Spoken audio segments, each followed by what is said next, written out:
रितु जी New Zealand से। गुरुदेव भगवान आपके चरणों में कोटि कोटि नमन। राधा वल्लभ श्रीहरिवंश। महाराज जी, मेरे पति आपके द्वारा दीक्षित हैं। दीक्षा के उपरांत मेरे पति मुझे मासिक धर्म के दौरान प्रसाद बनाने से रोकते हैं। मेरी अपने पति में बहुत आसक्ति है और ये अंकुश मुझे उनकी सेवा करने में बाधित करता है। हम दोनों ही कार्यरत हैं और विदेश में रहने के कारण। हाँ, पर शास्त्र तस्मात् शास्त्रम प्रमाणम थे कार्याकार्य व्यवस्थितो। यदि उन 3 दिनों में प्रसाद बनाया जाए और पाया जाए तो बुद्धि को भ्रष्ट कर देगा। शास्त्र ऐसा आज्ञा करता है, तो हमें शास्त्र सम्मति चलना चाहिए। अगर वो बाल ब्रह्मचारिणी है और वैराग्य युक्त वेशभूषा है, फिर वो मासिक धर्म के प्रभाव से उसको किसी भी सेवाकृत कर्म रोकने की बात नहीं कही गई। तो यदि गृहस्थ धर्म का प्रयोग है शरीर से, तो फिर शरीर को उस पद्धति से चलाना चाहिए जिस धर्म में हमें 3 दिन तक हमको उसका कष्ट सहना चाहिए। ये वही हमारा भाव बन रहा है तो फिर हम भाव ही रख सकते हैं, शरीर चेष्टा 3 दिन तक नहीं। 3 दिन के बाद फिर अपनी दिनचर्या पुनः करें। 3 दिन तक शास्त्र की आज्ञा है ऐसा ना करें तो फिर ना करें, नहीं तो बुद्धि भ्रष्ट हो जाती है। जब हम शास्त्र आज्ञा का उल्लंघन करके मनमानी आचरण करते हैं तो उससे बुद्धि, सबसे पहला प्रभाव बुद्धि पर होता है। किसी को मारना हो तो उसके ड्राइवर को गोली मार दो चलते हुए, तो स्वयं मर जाएगा। तो हमारे जीवन की ड्राइवर है बुद्धि। तो जब हमारा कर्म हमको मारने आता है तो सबसे पहले बुद्धि का नाश होता है। बुद्धि ठीक निर्णय नहीं कर पाती, वही ड्राइवर तो गलत मार्ग में चल देती है और वहाँ फंस जाता है। बुद्धि का गिरना ही सर्वनाश है। जो प्रायः बड़े बड़े महापुरुषों ने भगवान से ही याचना की कि हमारी बुद्धि शुद्ध हो, हमारी बुद्धि सत्य की तरफ प्रेरित हो। प्रचोदयात् सत्यम परम धीमहि। तो इसलिए अगर हम शास्त्रीय आज्ञा का पालन करेंगे तो हमारी बुद्धि शुद्ध हो जाएगी। इसलिए हमें ऐसा नहीं करना चाहिए। गृहस्थ धर्म में 3 दिन के लिए निषेध है। जीवन में कुछ भयंकर अपराध बन गए हैं महाराज जी, उनका निवारण कैसे हो? पहली बात तो है कि जो हमसे गलती हो गई उसकी पुनरावृत्ति ना हो। दूसरी बात है कि उस गलती को महापुरुषों से बता करके उनके अनुसार प्रायश्चित हो। अब एक गलती हो गई तो एक छोटी भी गलती होती है, बड़ी भी गलती होती है। और गलती हुई है या जानबूझ करके अपराध किया है, जैसे भ्रूण हत्या, गर्भ हत्या, ये गलती में नहीं आता है, ये महत्व अपराधों में आता है। इसके लिए नहीं कि जाओ क्षमा, नहीं। तुम जानती हो ना, तुम्हारे शरीर में एक चींटी काटे तो कैसा लगता है, और गर्भस्थ शिशु का गर्भ में ही कत्ल करवा दिया, उसको नष्ट कर दिया। इससे बड़ा पाप तुम्हारे लिए क्या हो सकता है? अपना बच्चा बाहर आंगन में खेलता हो, कोई आके एक थप्पड़ मारे तो तुम्हें बर्दाश्त नहीं होगा, और अपने ही बच्चे को गर्भ में तुम कत्ल करवा करके भ्रूण हत्या, गर्भ हत्या आदि करवाओ। अब इसको अगर माना जाए कि ये गलती है तो इसे गलती नहीं कहते, इसे महत्व अपराध कहते हैं। अब ये ऐसे हैं कि फिर ये समय आने पर भयानक दंड देते हैं, किसी को रोके नहीं रुकते ये अपराध। इसलिए सावधान होना चाहिए। अगर ऐसी कोई गलती है तो भगवान की शरण में आकर के फिर सप्ताह की श्रीमद् भागवत का अनुष्ठान करना चाहिए, क्योंकि भागवत सर्वसमर्थ है। अगर कोई ऐसी महत गलती हो गई तो उसको भी पवित्र करने की सामर्थ्य भगवान की वाणी में, भगवान के जश में, भगवान की महिमा में है। श्रीमद् भागवत का सप्ताह की संस्कृत से किसी विद्वान के द्वारा अनुष्ठान करवाए और उसको दक्षिणादि से तृप्त करके उसके चरणों की पूजा करे, भागवत खरीद करके उसको नवीन वस्त्र में आवेशित करके उसको दान करे भागवत में, तो इन सब बातों से भगवान कृपा करके उसे माफ कर देते हैं। नहीं तो अपने जीवन में ऐसे ऐसे पाप कर बैठते हैं लोग जिनको जानते नहीं पाप है, और वो फिर आगे चलकर जो दुर्गति करते हैं, फिर कहते हैं भगवान मैंने क्या किया, तुम कितने निर्दयी हो, ऐसा क्यों कर लिया। अब एक पुत्र को तुमने नष्ट किया, दूसरों को तुम्हारा कर्म नष्ट करेगा।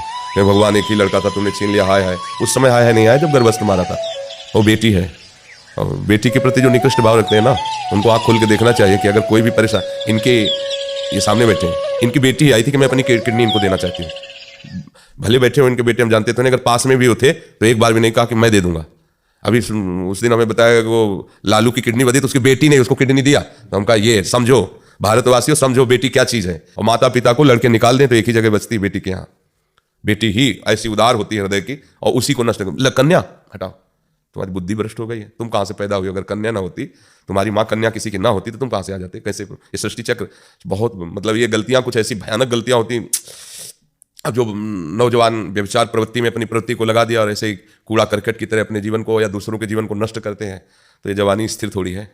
आगे भले कोई नहीं जाना, कोई सरकारी दंड नहीं मिला, लेकिन वो कर्म जब हरा भरा होकर अपना रूप लेगा तो तुम्हारे पुरखा भी नरक चले जाएंगे, तुम क्या चीज़ हो। और इसी जन्म में तुमको मरते मरते अनुभव होगा कि हमने ऐसी गलती की है, ऐसा मरते मरते अनुभव होगा कि हमने ऐसा पाप किया, उसका मुझे दंड मिल रहा है। चिल्लाना पड़ेगा तुम्हें। कर्म ऐसा होता है, वो खुद तुम्हारे पर ऐसा शासन करेगा, तुम चिल्ला के बोलोगे कि हमने पाप कर्म ये किया था भाई, उसी का मुझे दंड मिल रहा है। अभी ब्याज है, दंड तो वहाँ मिलेगा जाके। एक त्रिभुवन की सरकार है जहाँ यमपुरी उसके लिए, जैसे नहीं वो अपने यहाँ भारत में जेल है, तो ऐसे यहाँ त्रिभुवन की जेल है नर्क। उसमें जो यातना होती है वो फिर उसके लिए कोई उपाय नहीं। नर्क गति दुर्भर यम द्वारे कटियत नक्शी के अवश्य में भोक्तव्यम कृतम कर्म शुभाशुभम। सबको डरना चाहिए, मर्यादा है। भगवान ने इसलिए गृहस्थ धर्म बनाया है। बच्ची हो या बच्चा हो, यदि आप उसे प्यार से पालते हैं तो दोनों तुम्हारे को सुख देने के लिए ही हैं। अगर हम तो देखते हैं कि जैसे धर्म से चला जाए तो कितने बच्चियां ऐसी होती हैं जो अपने माता पिता का भरण पोषण करते हुए उनका जीवन निर्वाह करती हैं। वो पति हो गया, सब हो गया, लेकिन वो पक्ष माता पिता, बूढ़े माता पिता है, वो अपने पास रख लेती हैं, व्यवस्था करती है। और लड़के अमेरिका चले गए, विदेश चले गए बहू के लिए। अब पिता कभी फोन से भी बात किया कि बच्चा हमें बुला लो, बोले आइए अमेरिका है, यहाँ इतना खर्चा है, ये हम आपको कैसे रख सकते हैं, कुछ पैसे डाल देते हैं आप वहीं, या अनाथालय में भर्ती कर। अनाथालय की अवस्था है उनकी दुलार पाने की अवस्था है, कोई उनका प्रिय उनके पास बैठकर उनको से बात करे, उनको दुलार करे। तो ये फिर होता है बहुत सावधान। ये जीवन बहुत अमूल्य है और बहुत अच्छे ढंग से जीने के लिए मिला है। इसे राक्षसी वृत्ति से, अशांत वृत्ति से जीने के लिए नहीं मिला है। पशु पक्षी अपने कर्म के अनुसार जीते हैं। आपका जीवन केवल कर्म के अधीन नहीं, पीछे से आप नवीन कर्म करके नारायण के समान हो सकते हो, आप ब्रह्म के समान हो सकते हो। आप जो चाहें, आप भूत बन सकते हो, आप देवता बन सकते हो, आप राक्षस बन सकते हो, जैसा चाहो कर सकते हो। तो अगर हमको ऐसा लगता है अपनी गलतियों का, उन अपराध से फिर देखा जाता है उसकी छोटाई बड़ाई, उसका दंड की विधान उसी के अनुसार होता है। ये थोड़ी कि सब चोर एक ही जगह बांधे जाते हैं, नहीं। अब किसी ने थोड़ा ऐसे चुरा लिया तो चोर वो भी है, तो थप्पड़ मार के उसको छोड़ दिया जाता है। लेकिन जो भारी डकैती करते हैं उनको फांसी की भी सजा होती है। तो ऐसे ही है कि दंड विधान कर्म के अनुसार रचा जाता है। तो पहली बात है कि जो हमसे गलती हुई है वो हम पुनरावृत्ति न करें, और फिर उस गलती का माप कि कितनी भयानक है, कैसा है, विद्वानों से पूछकर उनके अनुसार प्रायश्चित कर लेना चाहिए। ये आप लोगों के लिए गृहस्थ है। और अगर वो संसार से विरक्त होकर भगवान मार्ग में चलता है तो किसी प्रायश्चित की जरूरत नहीं। सबसे बड़ा प्रायश्चित हो गया हरिशरणम, आगे बढ़ा। आप कोई उसको आप चेत सुदुराचारो भजते माम अनन्य भाग साधुरेव समंतव्या सम्यक व्यवसिता। भारी दुराचार किया लेकिन अब लो नशानी अवनान, हे हरि हरि शरणम, काम बन गया। हरि सब क्षमा करके उसे करो सद्यते साधु समाना, मैं उसे महात्मा बनाऊंगा, तुम उसे महात्मा मानो। भगवान कह रहे यदि वो महात्मा है नहीं, दुराचारी रहा है पर मेरी शरण में आ गया है, अब मैं उसे महात्मा बनाऊंगा, इसलिए तुम उसे महात्मा मानो। भगवान आदेश करते हैं। अपिचे सुदुराचारो भजते माना अनन्य भाग साधुरेव समंतव्या। मंतव्य मैंने मानो, साधुरेव ये साधु ही है क्योंकि उसने सम्यक रूप से मुझे स्वीकार कर लिया है। अब क्षिप्रम भवति धर्मात्मा, उसी के आगे मैं उसे धर्मात्मा बनाऊं। और जिसे भगवान महात्मा धर्मात्मा बनाए तो कितनी देर लगती है। तो इसलिए सावधानी से चलो। भारी अपराधों का इसी जन्म में मार्जन कर लो, स्टाक ना होने पावे, उनको नष्ट करो और भगवत भजन के बल से ये जीवन प्रभु के चरणों में पहुंच जाए। अगर हमारा अगला जन्म भी हो तो भक्ति संपन्न हो। मनुष्य जन्म मिला, इससे नीचे तो न गिरे ना। ऐसा हो कि हम प्रभु का गुणगान गा सकें, प्रभु का नाम जप, नहीं तो जन्म ही ना हो, प्रभु की लीला धामों में प्रवेश हो जाए। ऐसा हम संकल्प करें, ऐसा हम चिंतन करें कि अब ये जन्म आखिरी हो, अब हम मुक्त होना चाहते हैं या प्रभु के भक्त होना चाहते हैं। जी। संजीव जी न्यूजीलैंड से। जी। राधा वल्लभ श्री हरिवंश, गुरुदेव आपके चरणों में अनंत कोटि प्रणाम। गुरुदेव, श्रीहित 84 जी के पद संख्या 59 में आता है कि ये जिये जानी श्याम श्यामापद कमल संगी सिरनायो। इसका तात्पर्य सिर्फ श्री हरिवंश धर्मी से है या सभी वैष्णव और संतों से? विदेश में ज्यादातर अन्य संप्रदाय के भक्तों का संग मिलता है या दूसरे संप्रदाय? इसमें खास बात यह है कि अनन्य श्यामा श्याम का हो, केवल श्यामा श्याम का, और वृंदावन नित्य विहार रस रीति से युक्त हो, दोनों शर्त है। तो इसीलिए श्याम श्यामापद कमल सिंह, केवल श्याम श्यामापद के जो अनुरागी जन है। ज्ञान ध्यान व्रत कर्म जिते सब काहू में नहीं मोहि प्रतीति, रसिक अनन्य निशान बजायो एक श्याम श्यामापद प्रीति। श्री हरिवंश चरण निज सेवक बिचले नहीं छाणी रस रीति। श्री हरिवंश धर्म प्रगट निपट्य के ताकि उपमा को नहीं, ताकि उपमा को नहीं। ये बिल्कुल लाडली जू की ठसक में भरा हुआ उपासक और युगल दुलार में हर समय मगन रहता है। क्योंकि दासी भावना तभी पुष्ट होती है, सहचरी भावना, जब गोरे चरणारविंद की ठसक हो। श्री राधा जुग चरण प्रीति उपजयति भारी, जब निज महल टहल नव कुंज में नित्य सेवक सेवा करनम, निस्दिन समीप संतत रहे सो श्री हरिवंश चरण शरणम। तो कहीं भी रहो, आजकल यूट्यूब का जमाना है, तो हमें लगता है कि नित्य की काफ़ी दिनचर्या यूट्यूब में लोग डालते हैं। जैसे सुबह मंगला की भी डालते हैं, सत्संग की भी डालते हैं, नृत्य गाना आदि। तो काफ़ी तो इन्वॉल्व होने के लिए विदेश में भी आपको समय है, आपके पास यंत्र हैं, आप उसको सुन सकते हैं। रोज का रोज पड़ता है तो आप उसका लाभ ले सकते हैं और किसी भी वैष्णव की सेवा कर सकते हैं। कोई भी संत महात्मा वैष्णव है, वस्त्र देना, औषधि देना, भोजन देना गृहस्थ का कर्तव्य है। पर रस का प्रश्न करना ये केवल अपने ही इष्ट मिले और मन मिले, मिले भजन रस रीति। भजन रस रीति कहाँ निशंक हो मिलिए, वहां कोई शंका नहीं, तासो कीजिए प्रीति। अगर ये बात नहीं हुई तो अपने रस में अंतराय वाली बात आ जाएगी। क्या? अब जैसे आपने प्रश्न किया और वो अपनी रस रीति से उत्तर दे रहा है, हमारी रस रीति से नहीं।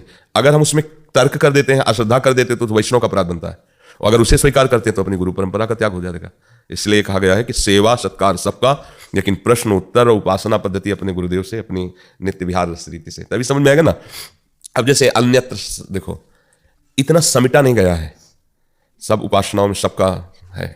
आप देखो अंदर से देखो ना, सबका ऐसा है। भगवान के विविध नाम रूपों का कीर्तन भी है, नरसिंह भगवान का भी, अन्य सब ऐसा है ना। आप उसमें तो ये कोई निषेध नहीं है, ये तो भक्ति का स्वरूप है, सब में हमारा प्रभु है।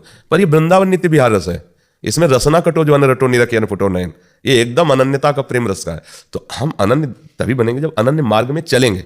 अगर हम तो फिर कैसे, हमें मार्ग ही नहीं फिर मिला तो हम कैसे चल पाएंगे, समझ रहे ना।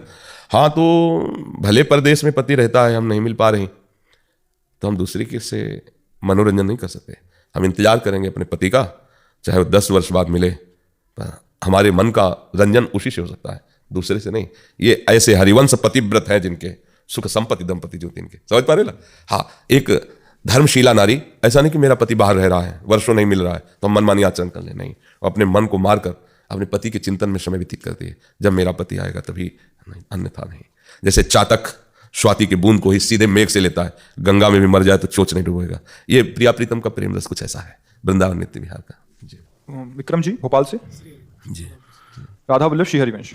गुरुदेव आपके चरणों में कोटि कोटि प्रणाम। गुरुदेव मैं आपका आध्यात्मिक प्रवचन कुछ समय से ही सुन रहा हूँ, परंतु मैं वृंदावन कई बार आया हूँ। मैं जब यहाँ रहता हूँ तब तक तो मैं भक्ति की ओर चलता हूँ, परंतु जैसे ही मैं अपने घर जाता हूँ तो कुछ समय के बाद सत्संग धीरे धीरे दूर हो जाता, निरंतर पथ में नहीं चल पाता। मोबाइल नहीं क्या आपके पास? हाँ तो सुना करो, वहाँ मोबाइल से सुन लिया करो। और पहली